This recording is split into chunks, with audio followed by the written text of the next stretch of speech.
ಇವತ್ತು ಸದನದಲ್ಲಿ ಧರ್ಮಸ್ಥಳದ ವಿಚಾರ ಪ್ರತಿಧ್ವನಿಸಲಿದೆ. ಹಾಗಾಗಿ ಗೃಹ ಮಂತ್ರಿಗಳು, ಉಪಮುಖ್ಯಮಂತ್ರಿಗಳು ಈ ವಿಚಾರದಲ್ಲಿ ಮಹತ್ವದ ಸಭೆಯನ್ನ ಕೂಡ ಮಾಡ್ತಾ ಇದ್ದಾರೆ. ಈ ಸಭೆಯ ನಂತರ ಇವತ್ತು ಗೃಹ ಮಂತ್ರಿಗಳು ಉತ್ತರವನ್ನ ಕೊಡಬೇಕಾಗಿದೆ. ವಿಧಾನಸಭೆಯ ಕಲಾಪದಲ್ಲಿ ಧರ್ಮಸ್ಥಳ ಪ್ರತಿಧ್ವನಿಸಲಿದೆ. ವಿಧಾನಸೌಧದಲ್ಲಿ ಸಿಎಂ ಡಿಸಿಎಂ ಪರಮೇಶ್ವರ್ ಅವರು ಸಭೆಯನ್ನ ನಡೆಸ್ತಾ ಇದ್ದಾರೆ.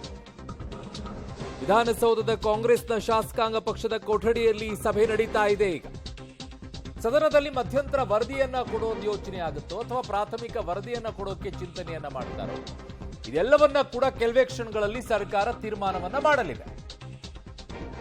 ಆದ್ರೆ ಉತ್ತರವನ್ನ ಇವತ್ತು ಕೊಡಲೇಬೇಕಾಗಿದೆ. ಕಾರಣ ಸೋಮವಾರ ಎಲ್ಲವನ್ನ ಹೇಳುತ್ತಾರೆ ಅನ್ನುವಂಥದ್ದನ್ನ ಸಚಿವರಾದಿಯಾಗಿ ಉಪಮುಖ್ಯಮಂತ್ರಿಗಳು ಕೂಡ ಹೇಳಿದರು.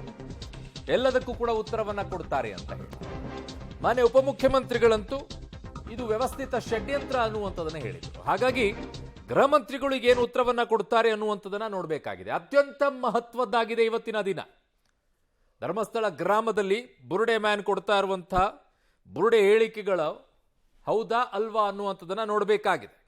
ಆ ನಿಟ್ಟಿನಲ್ಲಿ SIT ಅವರು ಯಾವ ಕನ್ಕ್ಲೂಷನ್ಗೆ ಬಂದಿದ್ದಾರೆ ಅನ್ನುವಂಥದ್ದನ್ನ ನೋಡಬೇಕಾಗಿದೆ.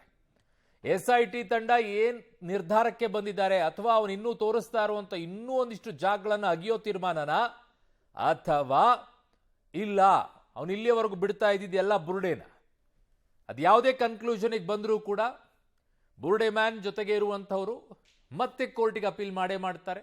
ನಾವು ಇನ್ನೊಂದಿಷ್ಟು ತೋರಿಸ್ಬೇಕು ಅಂತ ಇದ್ವಿ, ಇದಕ್ಕೆ ಮಧ್ಯಂತರವಾಗಿ ತಡೆಯನ್ನು ತಂದಿಟ್ಟಿದ್ದಾರೆ ಅನ್ನುವಂಥ ಯೋಚನೆ ತಂದರೆ, ಇಲ್ಲದೇ ಇದ್ರೆ ಅದನ್ನು ಮುಂದುವರಿಸುವಂಥ ಯೋಚನೆ.